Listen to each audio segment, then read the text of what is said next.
বিকেলের নীল আকাশ, একদিকের আকাশটা লাল হয়ে গেছে, পরন্তু বিকেলের সূর্যালোক দেখা যাচ্ছে। ওই শুষ্ক গাছগুলোই নতুন পাতা এসেছে, কোকিলের কণ্ঠ শোনা যাচ্ছে। শীতের অবসান ঘটিয়ে বসন্তের যে আগমন ঘটতে চলেছে তা প্রকৃতি বুঝিয়ে দিচ্ছে। ইমন জানালার ধারে রাখা পড়ার টেবিলে বসে এই মনোরম পরিবেশটা উপভোগ করছিল। ডায়েরিটা নিয়ে বসেছিল কিছু লিখব বলে, কিন্তু আকাশের এত সুন্দর রূপ দেখে আর কোকিলের কণ্ঠস্বর শুনে লেখালেখি করতে ইচ্ছে করল না ইমনে। সে এক দৃষ্টিতে তাকিয়েছিল আকাশের দিকে। বাবা মায়ের একমাত্র মেয়ে ইমন। ভালো নাম ইপসিতা। ইমনের বাবা বেসরকারি ব্যাংকে চাকরি করে, মা হাউসওয়াইফ। তার বাড়ির সব থেকে বড় সদস্য হলো ঠাম্মি। তবে নাতনি আর ঠাকুমার সম্পর্ক বেশ ভালো, দুজনেই দুজনের বন্ধু। ইমনকে দেখতে একেবারে ও ঠাম্মির মতো হয়েছে। লম্বা ফর্সা মায়াবী ওই চোখ দুটোর দিকে তাকালে এক দৃষ্টিতে তাকিয়ে থাকা যায়। হাসলে আবার গালে টোলও পড়ে। ঠাম্মি অল্প বয়সে নাকি এমনই দেখতে ছিল, সেটা ইমন শুনেছে। বিকেলের আকাশটা দু চোখ ভরে দেখছিল ইমন, আর তখনই ফোনটা বেজে ওঠে ওর। রিংটোনটা একটু বাজতেই বিরক্ত হয়ে ইমন ফোনটা তুলতে চায়। ফোনটা হাতে নিয়ে দেখে প্রিয়া ফোন করেছে। ফোনটা তুলতেই ওপাশ থেকে শোনা যায়, দরজাটা খোল। কোন দরজা? তোর বাড়ির সদর দরজাটা খোল। দরজা খুলবো কেন? আরে আমি তোর বাড়ির নিচে দাঁড়িয়ে আছি, অনেকক্ষণ ধরে বেল বাজাচ্ছি, কেউ দরজা খুলছে না। ও, ঠাম্মি মনে হয় বেলের সুইচটা অফ করে দিয়েছে ভুল করে। আমি এক্ষুনি আসছি। ইমন দৌড়ে সিঁড়ি দিয়ে নিচে গিয়ে দরজা খোলে। প্রিয়া এতটাই রেগেছিল যে দরজা খোলার সঙ্গে সঙ্গে সিঁড়ি দিয়ে উপরে চলে আসে ইমনের ঘরে। একটা কথাও বলে না ইমনের সঙ্গে। ইমনও প্রিয়ার পিছু পিছু ঘরে যায়। প্রিয়া ইমনের ছোটবেলার বন্ধু, একসঙ্গেই খেলাধুলা করে বড় হয়েছে দুজনে। সময় পেলেই একে অপরের বাড়ি গিয়ে গল্প করে। দুজনকে প্রায় একই রকম দেখতে, পার্থক্য শুধু চুলে। ইমনের চুলটা কোঁকড়ানো, আর প্রিয়ার চুলটা সোজা, আবার ঠোঁটের উপরে তিলও আছে। ছোটবেলায় অনেকেই এদের দুই বোন ভেবে ভুল করত, তবে ছোট থেকে এখনো পর্যন্ত কেউ কাউকে ছাড়া এক পা চলে না। প্রিয়া সেই ছোট থেকে আসছে ইমনের বাড়ি, তাই কোথায় কি আছে তার একেবারে মুখস্থ। ইমনের ঘরটা দোতলার বারান্দার পাশের ঘর। ঘরের একপাশে খাট, আলমারি, ড্রেসিং টেবিল রাখা, আর জানালার পাশে আছে পড়ার জন্য চেয়ার টেবিল। ওখানে সাজানো রয়েছে অনেক গল্পের বই আর পড়ার বই। প্রিয়া ঘরে ঢুকে খাটে বই নিয়ে বসল। ইমন এক বোতল জল এনে প্রিয়াকে দেয়। নে, জল খা। আচ্ছা, বেলটা যদি অফ করেই রাখবি তাহলে এত খরচা করে লাগিয়েছিস কেন? কি আর বলি বলতো, জানিস তো ঠাম্মির বয়স হয়েছে, সব ভুলে যায়। বেলের সুইচটা কখন অফ করে দিয়েছে আমরা জানি না। প্রিয়া জল খেতে খেতে হঠাৎ দেখল টেবিলের উপর একটা ডায়েরি খোলা রয়েছে। জল খেয়ে বোতলটা রেখে খাট থেকে উঠে আসে টেবিলের দিকে আর বলে, তুই এখনো পড়াশোনা করছিস? হ্যাঁ রে, এই কটা দিন তো বন্ধ রাখতেই পারিস। আরে না না, ডায়েরিটা নিয়ে বসেছিলাম, তবে লেখা হয়নি, আর বসে বসে আকাশ দেখছিলাম। প্রিয়া ইমনের কথা শুনে ডায়েরিটা বন্ধ করে দিতে যায়। তখনই ইমন সেটা লক্ষ্য করে, তাই তাড়াতাড়ি এসে ডায়েরিটা বন্ধ করে বইয়ের তাকের উপর রেখে দেয়। প্রিয়ার সেটা একদমই ভালো লাগেনি, তাই বলল, কি এমন লেখা আছে তোর ডায়েরিতে যে আমাকেও দেখানো যাবে না? ইমন একদম পছন্দ করে না ও ডায়েরিতে কেউ হাত দিক বা পড়ুক, কিন্তু সেটা তো বলা যাবে না। আরে ওসব কিছু না, তোর থেকে কি লুকোবো বল? তুই যেন কি বলতে এসেছিলিস, বললি না তো? ও হ্যাঁ, ভালো কথা, আমি খুব দরকারি একটা কথা বলতে এসেছি। কি এমন কথা আছে যে ছুটে আসতে হলো? ফোনে বলা যেত না? আছে আছে, খুব দরকারি কথা। তোকে ফোনে বললে বুঝতে পারতিস না। বল, কি বলবি? প্রিয়া দরজাটা বন্ধ করে ইমনের হাতটা ধরে খাটে এসে বসে। তারপর বলে, এই জানিস তো, রূপম বলছিল সরস্বতী পুজোর দিন সকালে ওর সাথে কলকাতায় ঘুরতে যেতে। হ্যাঁ, খারাপ কি বলেছে? যা ঘুরে আয়। তুই বুঝছিস না ব্যাপারটা, আমাকে তো বাড়ি থেকে একা একা যেতে দেবে না। তুই যদি সাথে যাস তাহলে। ইমন প্রিয়ার পুরো কথাটা শেষ করতে দিল না, তার আগেই বলে বসে, না রে, আমি যাব না তোদের সাথে। তোরা প্রেমিক প্রেমিকা ঘুরবি, আর আমি কাবাব মে হাড্ডি কেন হতে যাব? না রে বাবা না, তোকে হাড্ডি হতে হবে না, তোর জন্য প্ল্যান করে রেখেছি আমি। বাবা, আমার জন্য আবার প্ল্যান? তা কি প্ল্যান শুনি? অংশুদা রূপমের সাথে ঘুরতে যাবে বলেছে। আমি তো রূপমের সাথে যাচ্ছি, তুই যদি অংশুদার সাথে যাস তাহলে একসাথে ভালো করে ঘোরা যেত, এই আর কি। ওয়েট ওয়েট, অংশুদা তো 4 বছর হলো ব্যাঙ্গালোরে আছে পড়াশোনার জন্য। তাহলে অংশুদার কথা আসছে কোথা থেকে? তুই জানিস না, অংশুদা তো কাল ব্যাঙ্গালোর থেকে ফিরে এসেছে এখানে সরস্বতী পুজোটা কাটাবে বলে। ও, জানতাম না আমি। অংশু হলো ইমনের পাশের বাড়ির একটি ছেলে। ভালো নাম অংশুমান, সবাই তাকে ছোট করে অংশু বলে ডাকে। ইমন প্রিয়াদের থেকে বছর 2-এর বড়, রূপমদের বন্ধু। উচ্চ মাধ্যমিক দেওয়ার পর অংশু ব্যাঙ্গালোর চলে গিয়েছিল হসপিটাল ম্যানেজমেন্ট কোর্স করতে। সেই যে গেল, তারপর থেকে কারোর সঙ্গে যোগাযোগ রাখেনি। অংশুর মা মাঝে মাঝে অংশুর কথা ইমনের মায়ের কাছে এসে বলতো। ওখান থেকেই ইমন অংশুর খবর জানতে পারত, কিন্তু কোনোদিনও সাহস করে অংশুর মায়ের থেকে অংশুর ফোন নাম্বারটা চাইতে পারেনি। কথা বলার জন্য সোশ্যাল মিডিয়াতেও খুঁজে পায়নি অংশুকে ইমন।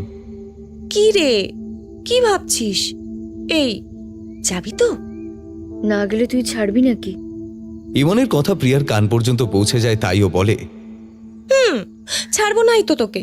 প্লিজ প্লিজ প্লিজ প্লিজ এবারের মতো উদ্ধার করে দে। নেক্সট টাইম তোকে আর বলবো না, প্রমিস। কিন্তু বাবা মাকে রাজি করব কি করে? ওটা নিয়ে তোকে ভাবতে হবে না, তুই শুধু হ্যাঁ বল, বাকিটা আমি দেখে নিচ্ছি। কি করবি তুই? আরে কাকু কাকিমা অংশুদাকে খুব ভালোবাসে, তুই ওর সাথে ঘুরতে যাবি শুনলে না একদম বাধা দেবে না। আচ্ছা, যা ভালো বুঝিস কর। প্রিয়া আনন্দে ইমনকে জড়িয়ে ধরল, বলল, thank you thank you thank you thank you thank you thank you. আচ্ছা, হয়েছে হয়েছে, বল কি খাবি এখন? কিছু খাবো না, চল একবার প্যান্ডেল থেকে ঘুরে আসি। প্রিয়া ইমনের হাতটা ধরে টানতে টানতে নিয়ে গেল। তবে ইমনও আর বাধা দেয়নি। প্রিয়া যেমন খুশি রূপমের সঙ্গে ঘুরতে যাবে বলে, ইমনও তেমনি খুশি 4 বছর পর অংশুদাকে দেখবে বলে। প্যান্ডেলে গিয়ে প্রিয়া আর ইমন প্রথমে ঠাকুর দেখে। তবে ইমনের মন যে চাইছিল অংশুদার সঙ্গে একবার দেখা করতে। এতগুলো বছর পর ঠিক কেমন দেখতে হয়েছে অংশুদাকে। কিছুক্ষণ পর ইমন দেখতে পায় ওই দূরে দাঁড়িয়ে বন্ধু বান্ধবদের সঙ্গে গল্প করছে অংশুদা। দেখতে আর আগের মতো নেই, মুখটা গোল থেকে একটু লম্বাটে হয়েছে, হাইটও একটু বেড়েছে বোধহয়। তবে এখন জিম করা বডি হয়েছে। ব্যাঙ্গালোর থেকে নিজেকে অনেকটাই পাল্টে ফেলেছে অংশুদা। তবে শুধু বাইরেটা পাল্টেছে নাকি মনটাও বদলে গেছে জানে না ইমন। ওই তো অংশুদা, চল একবার দেখা করে আসি, চল চল। প্রিয়ার কথায় সায় দিয়ে ইমন যাচ্ছিল অংশুদার কাছে, কিন্তু হঠাৎ দেখে একটা মেয়ে অংশুদার কাছে এসে হাতটা ধরে দাঁড়ায়। অংশুদাও মেয়েটার দিকে তাকিয়ে কি যেন বলতে থাকে। ইমন তা দেখে থমকে যায়। কি রে, দাঁড়িয়ে গেলি কেন? যাবি না? চল। না রে, মা কি একটা আনতে বলেছিল দোকান থেকে, একদম ভুলে গেছি। আমি যাই, মা না হলে বকবে। ও একটু পরে গেলে কাকিমা কিছু বলবে না, চল না। না রে, আমাকে এখনই যেতে হবে। ইমন আর প্রিয়ার উত্তরের অপেক্ষা করল না, ছুটে চলে গেল বাড়ি। বাড়ি গিয়ে নিজের ঘরে ঢুকে দরজা বন্ধ করে খাটের উপরে গিয়ে শুয়ে পড়ে। মনে মনে ভাবে, অংশুদার পাশের মেয়েটা কি ওর গার্লফ্রেন্ড? না হলে ওরা ওরকমভাবে দাঁড়িয়ে কথা বলছিল কেন? চোখের জল মুছতে মুছতে ভাবে ওই হয়তো বোকা। ব্যাঙ্গালোরে থাকে অংশুদা, কত মেয়েদের সঙ্গে মেলামেশা করে, সেখানে একটা গার্লফ্রেন্ড থাকবে এটা আবার বড় ব্যাপার কি? কিন্তু ও যে এখন অংশুদার জন্য অপেক্ষা করছে, তবে সেটা কি ওর ভুল? অনবরত চোখ দিয়ে জল পড়ে বিছানার চাদরের কিছুটা ভিজে যায়। ইমনও মনে মনে অংশুর সম্পর্কে অনেক কিছু কল্পনা করে ফেলে। ইমনদের পাড়ায় সরস্বতী পুজো খুব বড় করে হয়। প্রায় 4 দিন ধরে অনুষ্ঠান হয়, নাচের কম্পিটিশনও হয় একদিন, বাকি 3 দিন সাংস্কৃতিক অনুষ্ঠান, আবার বাইরে থেকে সিঙ্গারও আসে গান গাইতে। আজ নাচের কম্পিটিশন আছে। প্রিয়া ইমনকে বেরোতে বললে শরীরটা ভালো নেই বলে অজুহাত দিয়ে দেয় ইমন প্রিয়াকে। তারপর আর প্রিয়াও জোর করতে পারেনি ইমনকে। কিন্তু সরস্বতী পুজোর আগের দিন প্রিয়া ইমনের আর কোনো কথা শোনে না। জামা পরে একেবারে হাজির হয় ইমনের বাড়ি। তারপর ইমন বাধ্য হয়ে প্রিয়ার সঙ্গে সেজেগুজে বেরোয়। আজ একটা নাট্যদল এসেছিল নাটক করতে, সেটাই দুজন মিলে দেখতে গেল পাড়ায়। কিছুক্ষণ পর ইমনের আর মন টেকে না ওখানে, তাই বাড়ি যাবে বলে ইমনের সঙ্গে সঙ্গে প্রিয়াও বাড়ি চলে আসছিল। তখনই প্রিয়া জিজ্ঞাসা করে, কি রে, বাড়িতে বলেছিস কাল কলকাতায় যাবি? না, এখনো বলা হয়নি। জানি না বাবা মা কি বলবে। আরে রাজি হয়ে যাবে। অংশুদার কথাটা বলবি যে ও যাচ্ছে, তাহলে দেখবি নিশ্চয়ই ছেড়ে দেবে। হ্যাঁ তাই বলবো। এই শোন, তোকে কিন্তু যেতেই হবে, না হলে যাব যখন বলেছি তখন যাব, চিন্তা করিস না। হাঁটতে হাঁটতে বাড়ির কাছে চলে আসে ইমন আর প্রিয়া। ইমনের বাড়িটা আগে, তার কয়েকটা বাড়ির পর প্রিয়ার বাড়ি। ঠিক আছে, বাড়িতে কি কথা হলো জানাবি কিন্তু। বাড়িতে গিয়ে প্রথম বাবাকে বলল ইমন। বাবা, আমি কাল কলকাতায় ঘুরতে যাব। না না না না, অত দূরে যেতে হবে না, পাড়ায় পুজো হবে, ওখানেই থাকিস। তা যাবিটা কাদের সঙ্গে শুনি? প্রিয়ার আমাদের কয়েকটা বন্ধু যাবে, সাথে অংশুদাও যাবে। কে? অংশু এসেছে নাকি? ও তো ব্যাঙ্গালোরে ছিল। হ্যাঁ মাম, 2 দিন আগেই এসেছে। ও, তাহলে তো কোনো অসুবিধা নেই। অংশু যখন যাচ্ছে তোকে চোখে চোখেই রাখবে। কিন্তু ইমনের মা এখনো ইমনকে যেতে দিতে চাইছে না। এতক্ষণ ঘর থেকে ইমনের ঠাম্মি ইমনের সব কথা শুনছিল, তারপর বাইরে এসে বলল, বৌমা, দিদি ভাই যখন যেতে চাইছে যেতে দাও না। হ্যাঁ, আশু দাদু ভাই আছে তো, ও ঠিক আমার দিদি ভাইয়ের খেয়াল রাখবে, দেখো। ঠাম্মি অংশুকে আশু বলতো ছোট থেকে। যেহেতু অংশু আর ইমন অনেকটা সময় একসঙ্গে থাকতো, খেলতো, একে অপরের খেয়াল রাখতো, এইসব দেখে ইমনের ঠাম্মি চেয়েছিল অংশু আর ইমনের বিয়ে দিতে। অংশুর ঠাকুরদা আর ইমনের ঠাকুরদা খুব ভালো বন্ধু ছিল। সেই থেকে ইমনের বাড়ির সঙ্গে অংশুর বাড়ির সম্পর্কটাও খুব ভালো। এই সম্পর্কটা যদি আত্মীয়তায় পরিণত করা যায় তাহলে অংশু আর ইমনের বিয়ে দেওয়াটাই ভালো। তাহলে আদরের দিদিভাইকে রোজ দেখতেও পাবে ঠাম্মি। তবে অংশু বাইরে পড়তে চলে যাওয়ার পর থেকে ঠাম্মি এ কথা আর কোনোদিনও বলেনি। হয়তো ভেবেছিল এ সম্পর্ক হওয়ার নয়। আজ অংশুর সঙ্গে ইমন ঘুরতে যাবে শুনে পুরনো ইচ্ছা ফিরে আসে। তাই আর ইমনকে বাধা দেয়নি, বরং ইমনের মাকে বুঝিয়ে রাজি করিয়েছে। বাড়িতে রাজি হয়ে গেছে এই খবর ইমন ফোন করে প্রিয়াকে বলে দেয়। ইমন অংশুর উপর যতই রাগ করুক না কেন, কোথাও গিয়ে একটা নিজের মনে মনে খুব আনন্দ হচ্ছে। যে মানুষটার জন্য 4 বছর অপেক্ষা করছিল সেই মানুষটার সঙ্গে কাল ঘুরতে যাবে। এই আনন্দে সারা রাত ভালো করে ঘুম হয়নি ইমনের।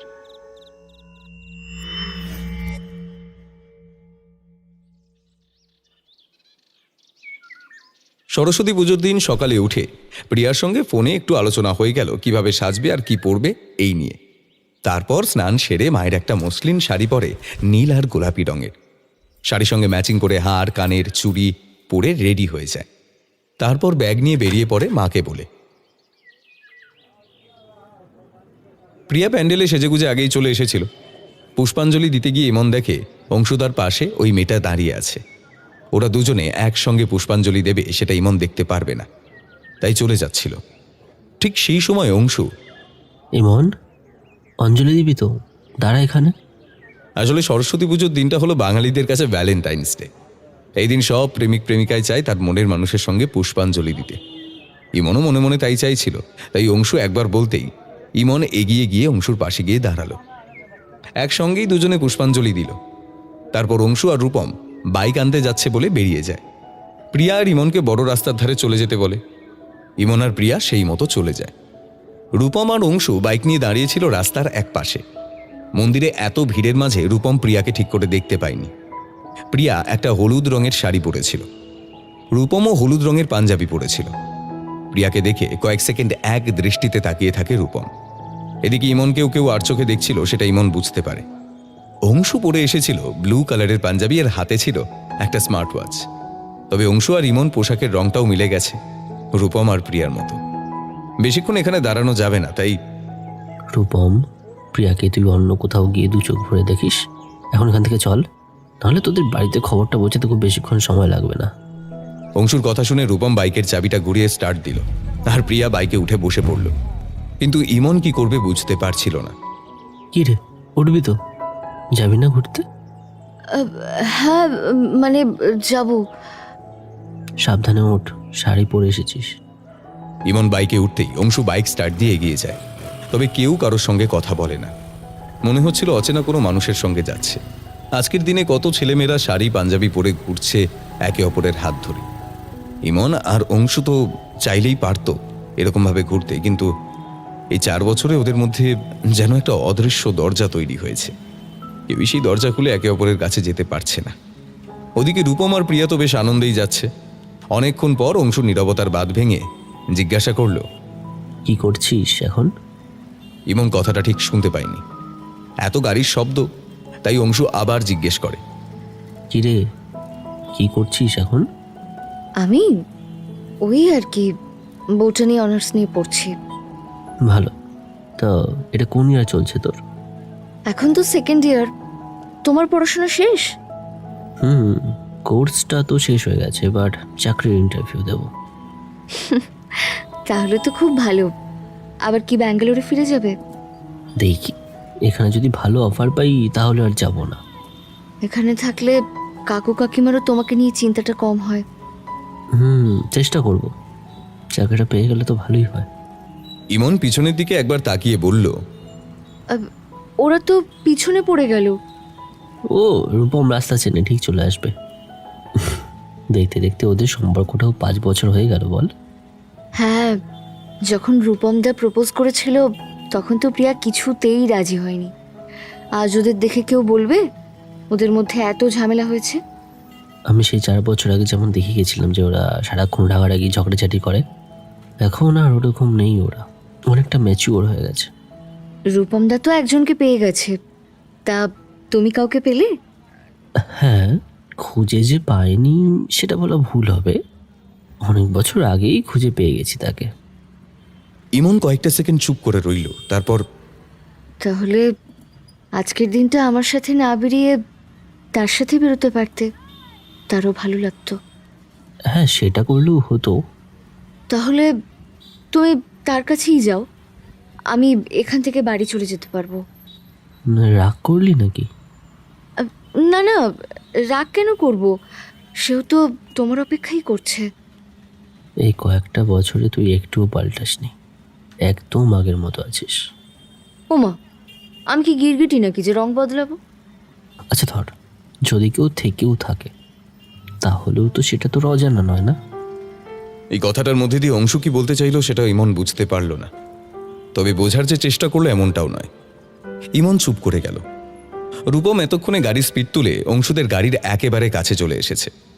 অংশু, এই রাস্তাটা শেষ করে ডান দিকে বেঁকে যেতে হবে, তাহলেই ভিক্টোরিয়া মেমোরিয়ালের গেটটা পড়বে। আচ্ছা। গল্প করতে করতে যে কখন এতটা রাস্তা চলে এসেছে একসঙ্গে ইমন বুঝতেই পারেনি। অংশু রূপমের কথা মতো বাইক চালিয়ে একেবারে ভিক্টোরিয়া মেমোরিয়াল হলের সামনে গিয়ে দাঁড়ালো। ইমন বাইক থেকে নেমে সোজা প্রিয়ার পাশে গিয়ে দাঁড়ায়। রূপম আর অংশু বাইক দুটো রাস্তার একপাশে পার্কিং করে আসে। এই সময়ও যে এত ভিড়ন্ত হয় ভিক্টোরিয়া মেমোরিয়ালে তা কল্পনার বাইরে। অংশু আর রূপম টিকিট কেটে আনতেই 4 জনে মিলে ঢুকে গেল ভিতরে। রাস্তার 2 সাইডে সারি দিয়ে সাজানো আছে গাঁদা, চন্দ্রমল্লিকা, ডালিয়া ফুলের গাছ। আশেপাশে সবুজ ঘাসে ভরে গেছে আর মাথার উপর দেখা যাচ্ছে নীল আকাশ। আর সামনে রয়েছে সাদা মার্বেল পাথরের তৈরি ভিক্টোরিয়া মেমোরিয়াল হল। এত সুন্দর দৃশ্য যে দেখলেই মন ভরে যায়। তারপর 4 জনে চলে গেল ভিক্টোরিয়ার ভিতরে। ওখানে বই, পাণ্ডুলিপি, অস্ত্র শস্ত্র, রাজকীয় চিঠিপত্র, ভাস্কর্য অনেক কিছুই দেখল।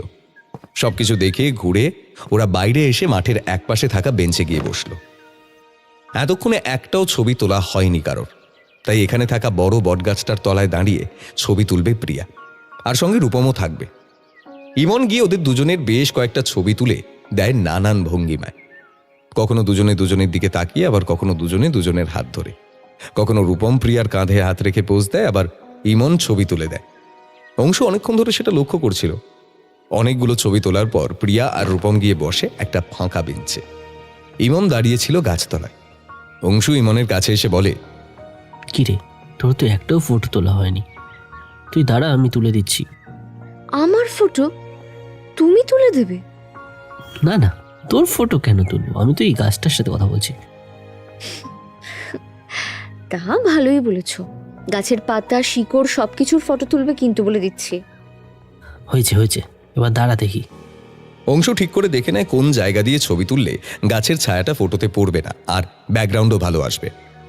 সব ঠিক আছে দেখার পর ইমনকে পোজ দিতে বলে ইমন কয়েকটা পোজ দেওয়ার পর দাঁড়িয়ে পড়ে। আর কি পোজ দেবে বুঝতে পারছে না বলে। তখন অংশ কয়েকটা পোজ বলে দেয় ইমনকে। একটু গাছের দিকে তাকা। শাড়ির আঁচলটা ধর। ব্যাস ব্যাস, ওভাবেই দাঁড়া, হয়ে গেছে। এবার শাড়ির কুচিটা ধরে হালকা নিচের দিকে তাকা, একদম ঠিক আছে। এবার একটু হেসে আকাশের দিকে তাকা। ওকে। অংশু একের পর এক পোজ বলে যায় আর ইমন অংশুর কথা মতো দাঁড়িয়ে পড়ে। অংশু ছবি তোলে। করা ছবি তোলার পর ইমন অংশুর কাছে আসে ছবিগুলো দেখার জন্য। ইমন অংশুর হাত থেকে ফোনটা নিয়ে ছবি দেখতে দেখতে বলে, তুমি কি ফটোগ্রাফার ছিলে নাকি? কেন? না মানে এত সুন্দর ছবি তো ফটোগ্রাফাররাই ভালো তুলতে পারে, তাই বললাম। ছবি তোলাটাও একটা আর্ট, তার জন্য প্র্যাকটিস করতে হয়। তা তোমার ফটো তোলার মডেল কারা ছিল? তোমার বান্ধবীরা? বলতেই পারিস। অংশুর এই কথা শুনে আর কিছুই বলল না ইমন। 2-3 মিনিট চুপ থেকে বলল, তুমিও তো কোনো ছবি তোলনি। দাও ফোনটা দাও, আমি তুলে দিচ্ছি। তুই আমার ছবি তুলে দিবি?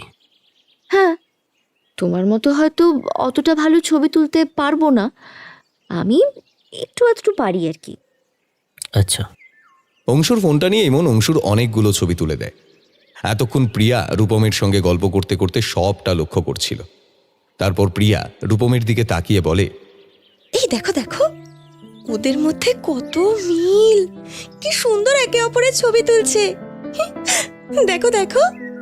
হ্যাঁ, অংশু যখন আমাদের সাথে ঘুরতে যাবে বলেছে, তখন এটাও বলেছিল যে ইমনও যেন আমাদের সাথে আসে।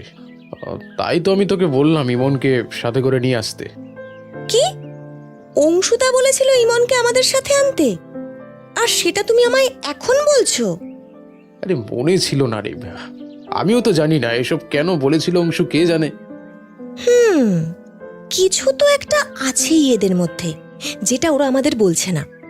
এই জানো তো, আমি যখন ইমনকে বললাম আমাদের সাথে ঘুরতে যাওয়ার বিষয়, ও বলেছিল আসবে না, কিন্তু যেই বললাম অংশুদা আমাদের সাথে যাচ্ছে, সাথে সাথে রাজি হয়ে গেল। ব্যাপারটা একবার দেখতে হচ্ছে। সকাল থেকে শুধু কুরকুরে, লেজ, কোল্ড ড্রিঙ্কস এই সবই খেয়েছে সবাই। এখন দুপুর 2টো বাজে, তাই খিদেও পেয়েছে খুব। ভিক্টোরিয়ার উল্টো দিকেই আহারে বাহারে বলে একটা রেস্টুরেন্ট ছিল, তাই আর অপেক্ষা না করে ওখানেই চলে গেল সবাই। রেস্টুরেন্টের দোতলায় নিচে কিছু দোকানের পাশে সরু সিঁড়ি আছে, ওখান দিয়ে উঠতে হবে। 4 জনই চলে গেল খেতে। এই সময় রেস্টুরেন্টে ভিড় থাকবে না এমন হয় নাকি? গিয়ে দেখে সব টেবিল ভর্তি। আধ ঘন্টা অপেক্ষা করার পর একটা টেবিল পেল, তবে কি খাবে সেটাই ঠিক করতে পারছিল না। যেহেতু আজ সরস্বতী পুজো, তাই নিরামিষ খাওয়াটাই ঠিক হবে বলে মনে হলো সবার। সেজন্য পনির টিক্কা, পোলাও, বাটার পনির অর্ডার দেওয়া হলো। 4 জন যখন একসঙ্গে খেতে বসেছে তখন তো হাসি মজা থাকবেই। খাওয়া কম কথা বেশি, তার সঙ্গে আবার কিছু গ্রুপ ফটো তোলা হচ্ছিল। এইভাবেই 1 ঘন্টা কাটিয়ে দিল। তারপর আর কি, প্রিয়া আর ইমন আসার আগে অংশু আর রূপম রেস্টুরেন্টের বিল পেমেন্ট করে দিয়েছে। ইমনের এই বিষয়ে আপত্তি থাকলেও কেউই ওর কথায় গুরুত্ব দেয়নি। তারপর সিঁড়ি দিয়ে নামার সময় হলো এক বিপদ। ইমনের পা মুচকে পড়ে গেল।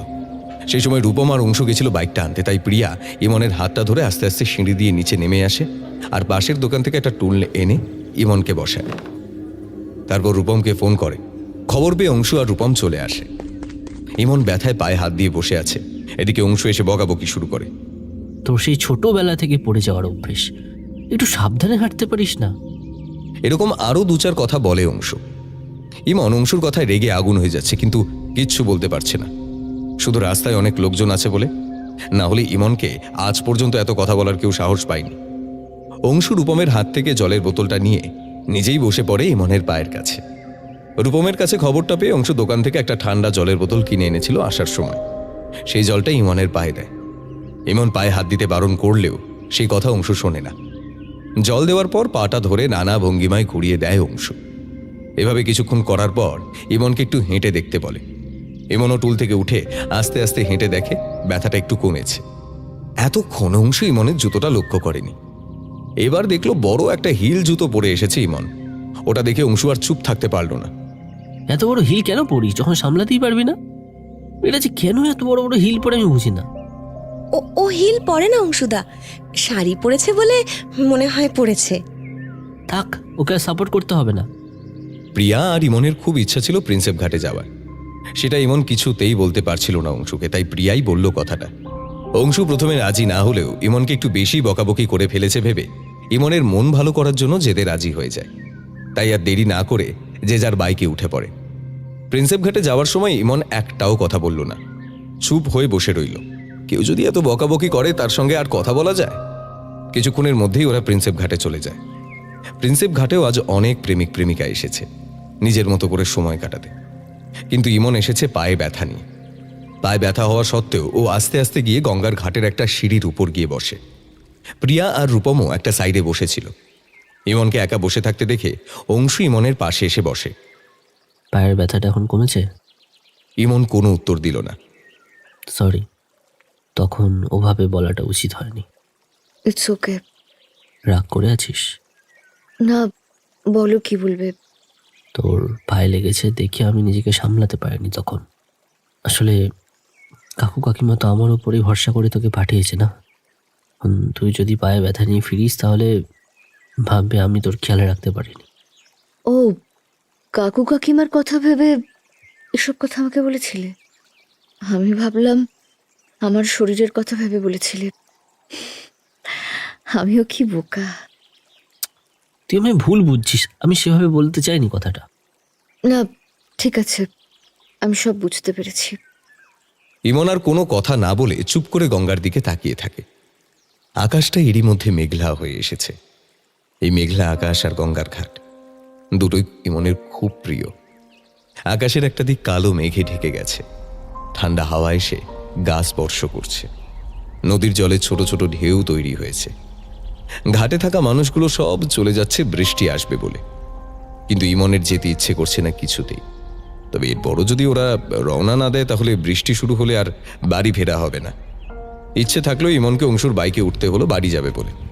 হাওড়া ব্রিজটা অতিক্রম করতেই ফোঁটা ফোঁটা বৃষ্টি পড়তে শুরু করলো। সকালে আকাশ পরিষ্কার ছিল বলে ছাতাও নিয়ে আসা হয়নি। ইমন বাইকের পেছনের সিটে চুপ করে বসে আছে আর অনুভব করছে এই সুন্দর মুহূর্তটা। ইমন, শক্ত করে আমাকে ধরে বস, রাস্তাটা ফাঁকা আছে, স্পিড তুলবো। কেন? গাড়ির স্পিড তো ঠিকই আছে, আর জোরে চালানোর দরকার নেই।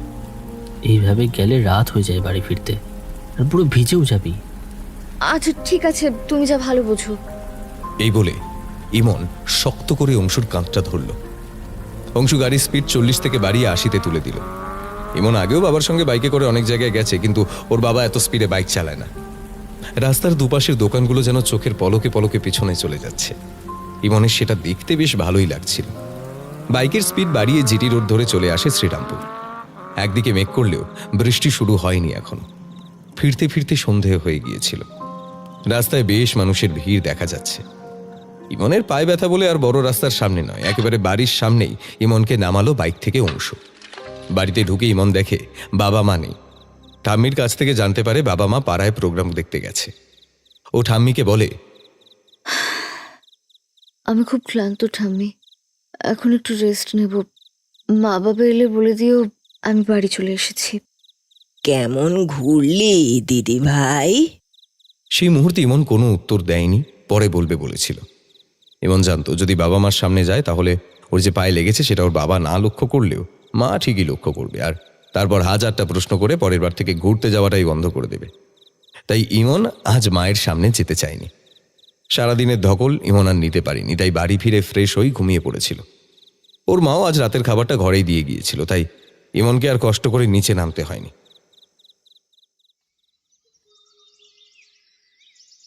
পরের দিন সকালে উঠে ইমন লক্ষ্য করে পায়ে ব্যথাটা কমে গেছে, তবুও প্রিয়া প্যান্ডেলে যেতে বললে শরীরটা ভালো নেই বলে দেয়। তারপর আর বাড়ি থেকে বেরোয়নি ইমন। জলখাবার খেয়ে নিজের ঘরে চলে আসে। আবারও আজ ইমন ডায়েরিটা নিয়ে বসেছে কিছু লিখবে বলে। ওর যে দিনটা সব থেকে ভালো কাটে সেই দিনের কথা যাতে কোনো দিনও ভুলে না যায় তাই ডায়েরিতে লিখে রাখে। এটাই ওর অভ্যাস। ও লিখতে শুরু করলো। আজ 24শে জানুয়ারি, কাল ছিল সরস্বতী পুজো। এটা ছিল আমার জীবনের সবচেয়ে সুন্দর দিন। 4 বছর পর আমি আবার অংশুদার সাথে ঘুরতে গেলাম, যেখানে সেখানে নয়, আমার স্বপ্নের শহর কলকাতায়। অংশুদার বাইকে করে গিয়েছিলাম, সাথে অবশ্য রূপমদা আর প্রিয়াও ছিল। আমি প্রথমবার কলকাতার ওই ভিক্টোরিয়া প্রিন্সেপ ঘাট চোখের সামনে থেকে দেখলাম। মনে হচ্ছিল যেন স্বপ্ন দেখছি। গল্প করা, ফটো তোলা, খাওয়া দাওয়া সবকিছুই আমার খুব ভালো লেগেছে, কিন্তু বাড়ি ফেরার আগে এমনভাবে পাটা মুচকে গেল যে বুঝতেই পারলাম না। তবে এই পায়ে লেগেছিল বলেই আমি বুঝতে পারলাম ছোটবেলার মতো আজও অংশুদা আমার খেয়াল রাখে। পায়ে ঠান্ডা জল দিয়ে ম্যাজিকের মতো পায়ের ব্যথাটা কমিয়ে দিল। আর বকাবকি শুনে মনে হচ্ছিল আমি সেই ছোটবেলায় ফিরে গেছি। এই সময়টা আমার মনে হচ্ছিল অংশুদা এত বছর ব্যাঙ্গালোরে থাকার পরেও আমাকে একইভাবে ভালোবাসে। ভালোবাসা কথাটার মধ্যে আমাদের অনেক স্মৃতি লুকিয়ে আছে। অংশুদার সাথে আমার সম্পর্কটা ওই দাদা বোনের ছিল না, ছিল বন্ধুত্বের। বয়সে বড় হলে দাদা বলতে হতো, তবে মন থেকে আমি অংশুই বলতাম। দাদা বলতে ইচ্ছে করতো না। আমার যে কোনো অসুবিধা হলে আমি সোজা অংশুদার কাছে চলে যেতাম। সব কাজ ছেড়ে অংশুদাও আগে আমার সমস্যার সমাধান করত। যখন রূপমদা প্রিয়াকে প্রপোজ করেছিল, তখন প্রিয়াকে রাজি করানোর দায়িত্বটা আমার উপর এসে পড়েছিল। রূপমদা আর প্রিয়ার দেখা করানোর জন্য আমরা অনেকবার একসাথে এদিক ওদিক ঘুরতেও গেছি। আমার বন্ধুরা সবাই অংশুদাকে আমার বয়ফ্রেন্ড ভাবত, সেটাও অংশুদা জানত। আমি মাধ্যমিক দেওয়ার পর যখন দিগ্ভ্রান্ত হয়ে এরপর কি করব সেটা নিয়ে ভাবছি, তখন অংশুদা আমার পাশে ছিল। আমি গাছপালা খুব ভালোবাসতাম। সেই সময় অংশুদা আমাকে বোঝালো আমি যেন সায়েন্স নিয়ে পড়ি, তাহলে আমি কলেজে গিয়ে বোটানি নিয়ে পড়তে পারবো আর গাছপালার সম্পর্কে জানতে পারবো আরো ভালো করে। পরীক্ষাটা শেষ হওয়ার পর থেকে রেজাল্ট বেরোনোর আগে পর্যন্ত আমাদের মধ্যে একটা অদ্ভুত সম্পর্ক তৈরি হয়ে গেল। আগে আমাদের মধ্যে দেখা হতো অল্প সময়ের জন্য, কিন্তু এই সময়টা আমরা সারাক্ষণই প্রায় একসাথে থাকতাম। বাড়ি থেকেও এই নিয়ে কখনো কেউ কিছু বলতো না। যখন তখন আমরা একসাথে বেরিয়ে পড়তাম ঘুরতে। তুমি আমাকে মাঝে মাঝেই ইমনের বাদ দিয়ে মন বলে ডাকতে। আমরা ঠিক করেছিলাম একসাথেই পথ চলব, কিন্তু রেজাল্ট বেরোনোর পর তোমার বাবা মা উচ্চশিক্ষার জন্য ব্যাঙ্গালোরে পাঠাবো বলে ঠিক করলো, আর আমি সেটা শুনে খুব ভেঙে পড়েছিলাম। দিনটা ছিল 29শে জুন 2021। বিকেলবেলা আমি বারান্দায় দাঁড়িয়েছিলাম, তখন একটা চেনা কণ্ঠস্বর শুনতে পেলাম। পেছনে ঘুরে দেখি অংশুদা দাঁড়িয়ে আছে। আমি কি করব কি বলবো কিছু বুঝতে পারছিলাম না। শুরুটা তুমিই করলে। আমি চলে যাচ্ছি কাল। শুনেছি। তুই ভালো করে পড়াশোনা করবি, আমি খবর নেব। হ্যাঁ করব। বলছিলাম এখান থেকে তুমি কোর্সটা করলে হতো না? হতো, কিন্তু আমি যেহেতু একটা ভালো কলেজে চান্স পেয়েছি, তাই বাবা চাইছে আমি ব্যাঙ্গালোর থেকেই কোর্সটা করি। তবে চিন্তা নেই, বেশি দিনের জন্য আমি যাচ্ছি না, ফিরে আসবো। তুই আমার জন্য একটু অপেক্ষা করিস। সেদিন তোমার সাথে আমার আরো অনেক কথা হয়েছিল, কিন্তু তোমার বলা এই একটা শব্দ অপেক্ষা, যেটা আমার মনে দাগ কেটেছিল। তাই তো আমি আজও অপেক্ষা করে চলেছি তোমার জন্য। কিন্তু তুমিও কি আজও আমার জন্য অপেক্ষা করছো? সেদিন একটা কথা তোমাকে বলতে চেয়েও বলতে পারিনি। ভেবেছিলাম তুমি ফিরে এলে বলবো। লেখাটা আর শেষ হলো না। তার মাঝেই ফোনে পরপর কিছু মেসেজ ঢুকতে শুরু করলো। ইমন টেবিল থেকে উঠে গেল ফোনটা নিতে। ফোনটা অন করতেই দেখে অচেনা একটা নাম্বার থেকে কেউ অনেকগুলো ছবি পাঠাচ্ছে। হোয়াটসঅ্যাপটা খুলে ছবিগুলো ডাউনলোড করে দেখে কালকে অংশুদা যে ছবিগুলো তুলে দিয়েছিল সেই ছবিগুলো। সঙ্গে সঙ্গে ওই নাম্বারটা থেকে ফোন আসে। ইমন ফোনটা তুলতেই বলে, হ্যালো, আমি অংশু। হ্যাঁ বলো। আসলে তোর নাম্বারটা তো ছিল না, তাই এই ছবিগুলো কাল পাঠাতে পারি। আজ কাকুর থেকে নাম্বারটা নিয়ে পাঠালাম। ও ঠিক আছে। বলছি, কাল বিকেলে একবার দেখা করতে পারবি? ওই ঠাকুর বিসর্জনের আগে। কেন? একটু কথা ছিল। আচ্ছা। ইমন আর কথা বাড়ালো না। ফোনটা কেটে দিয়ে হোয়াটসঅ্যাপটা খুলে ছবিগুলো দেখতে থাকে। তারপর মা ডাকতেই নিচে চলে যায়। তবে টেবিলের উপর পড়ে থাকে ইমনের অসমাপ্ত লেখা ডায়েরিটা। ইমন দুপুরবেলাটা ঠাম্মির সঙ্গে ছিল। কাল কলকাতায় কেমন ঘুরলো তারই গল্প করছিল। নিজের ঘরেও আর আসেনি। ডায়েরিটা যে টেবিলের উপর পড়ে রয়েছে সেটা বইয়ের তাকে তোলাও হয়নি, সেটা ইমনের মনেও নেই।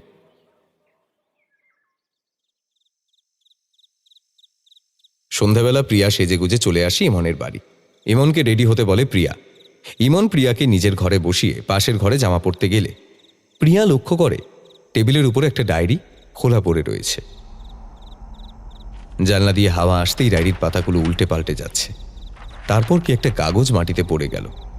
প্রিয়া কাগজটা তুলে দেখে ওটা কাগজ নয়, একটা ছবি, তা হবার অংশুদার। ছবিটা বেশ পুরনো। ছবিটা দেখার পর প্রিয়ার মনে প্রশ্ন আসে, অংশুদার ছবি ইমনের ডায়েরিতে কি করে এলো? কৌতূহলবশত প্রিয়া ডায়েরিটা পড়তে শুরু করে। ইমন এক্ষুনি চলে আসতে পারে বলে প্রথম থেকে পড়তে পারেনি। লাস্ট কয়েকটা পেজ পড়ল প্রিয়া। ওর কাছে যেন কিছুই স্পষ্ট হলো না, তবে এটুকু বুঝেছে ইমনের মন জুড়ে রয়েছে অংশুদা। প্রিয়ার মনে অনেক প্রশ্ন তৈরি হয়েছে। ইমন 4 বছর ধরে অংশুদাকে ভালোবাসে, তবু ওকে কিছু বলেনি। এটা কি অংশুদা জানে? সেই জন্যই কি কাল অংশুদা ইমনকে ওদের সঙ্গে নিয়ে যেতে বলেছিল? প্রিয়ার এত প্রশ্নের উত্তর কে দেবে? ইমনের পায়ে শব্দ পেয়ে প্রিয়া ছবিটা ডায়েরির ভেতরে রেখে ডায়েরিটা বন্ধ করে দেয়। তারপর খাটে গিয়ে বসে পড়ে। প্রিয়া অভিমানী হয়ে ভাবে, এত বছরের বন্ধু হওয়ার সত্ত্বেও ইমন ওর মনের কথাটা ওকে বলতে পারল না। ইমন রেডি হয়ে নেয়। আজ পিঙ্ক কালারের একটা চুড়িদার পরেছে। একটু মেকআপ করে প্রিয়ার সঙ্গে চলে যায় পাড়ায়। প্রিয়ার মনে অনেক প্রশ্ন থাকলেও ইমনকে সেটা বুঝতে দেয় না। আজ সঙ্গীত শিল্পী অনামিকা আসবে গান করতে, তাই সবাই খুব আনন্দিত। প্রিয়া আর ইমন সন্ধে থেকে রাত পর্যন্ত স্টেজের সামনে থাকা চেয়ারে বসে গান শুনেই কাটিয়ে দিল। সঙ্গে পাড়ার কিছু বন্ধু বান্ধবও ছিল।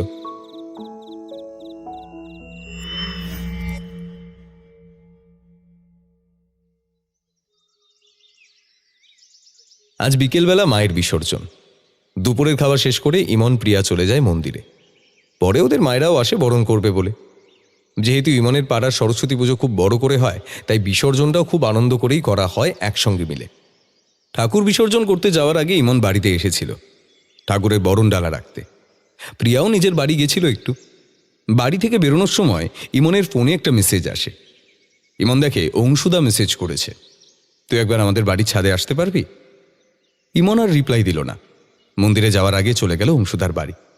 আগে এই বাড়িতে সব সময় আসতো ইমন, তবে অংশু চলে যাওয়ার পর খুব দরকার পড়লেই আসতো খালি।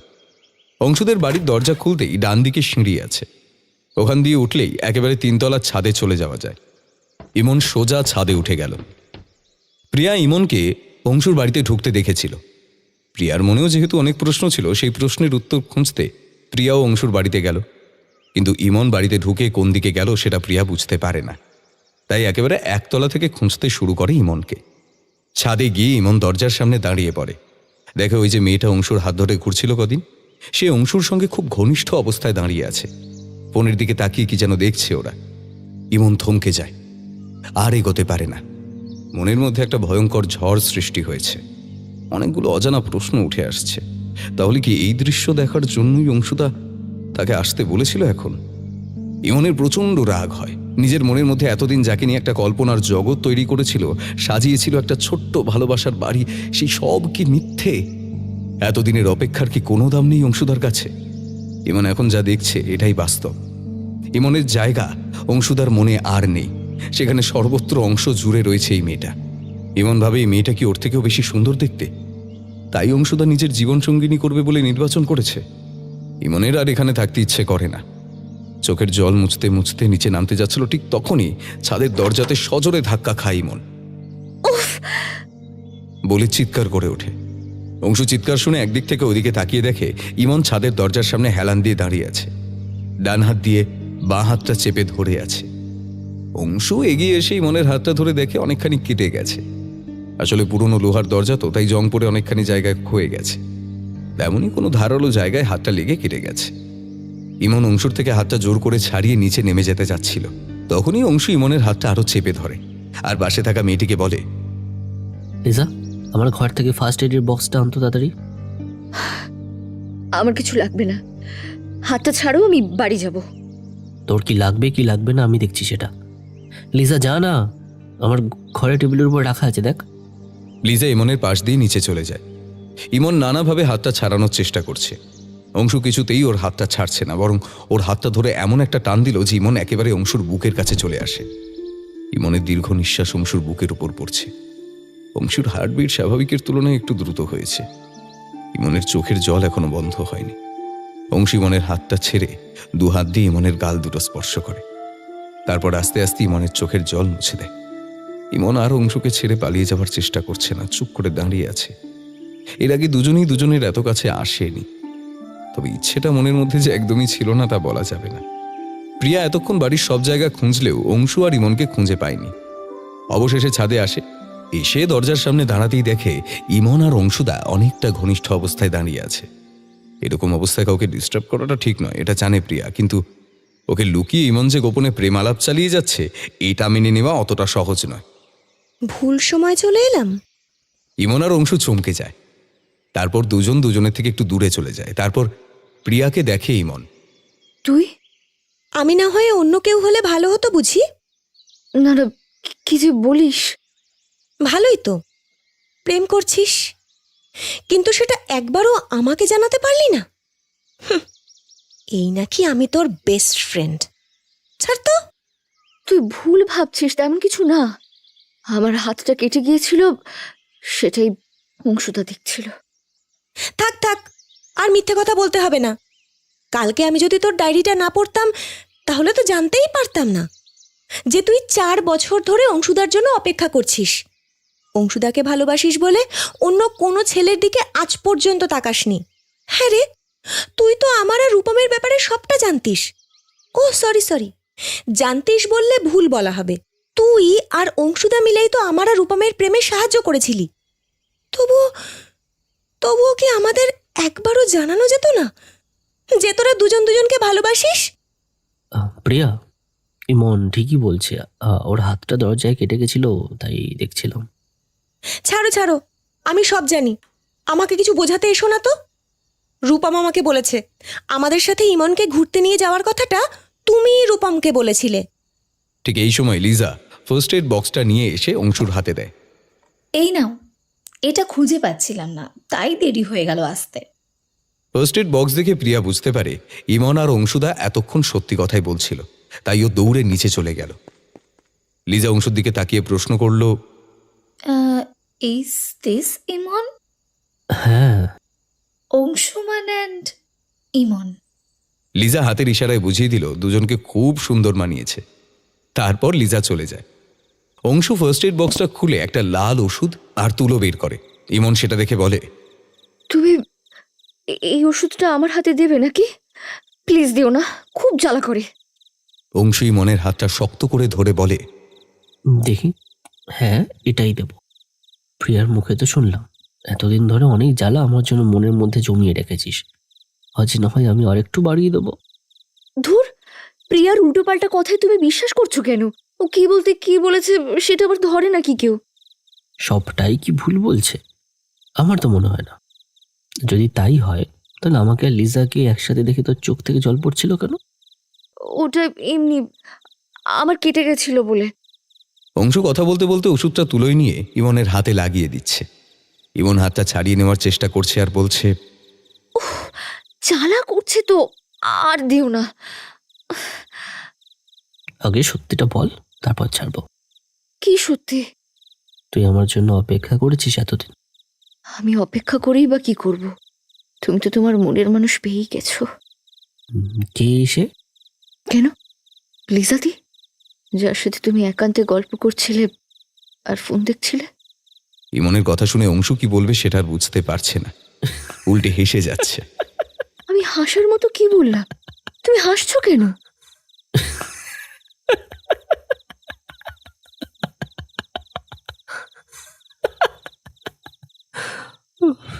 তুই লিজাকে নিয়ে সন্দেহ করছিলিস? দে হাসবো না, আমি জানতাম তোর বুদ্ধিটা কম, তাই বলে এতটা কম বুঝতে পারিনি। শোন, লিজা আমার বন্ধু, কলকাতায় জন্ম হলেও ও খুব অল্প বয়স থেকে ব্যাঙ্গালোরে থাকে, আর কোনোদিনও এই সরস্বতী পুজোর অনুষ্ঠান ঠিকঠাক দেখেনি। আর কিছুদিন পর ওর বিয়ের পরে আমেরিকা চলে যাবে, তাই শেষবার আমার সাথে এখানে ঘুরতে এসেছে, চলে যাবে কদিন পরে। সেটা আমি জানবো কি করে? তোমার সাথে সারাক্ষণ চিপকে ছিল, তাই ভাবলাম হয়তো। তাই ভাবলি হয়তো ও আমার প্রেমিকা। আমি তো তোকে সেদিনই বললাম, যদি আমার মনে কেউ থেকে থাকে সেটাও তোর অজানা নয়।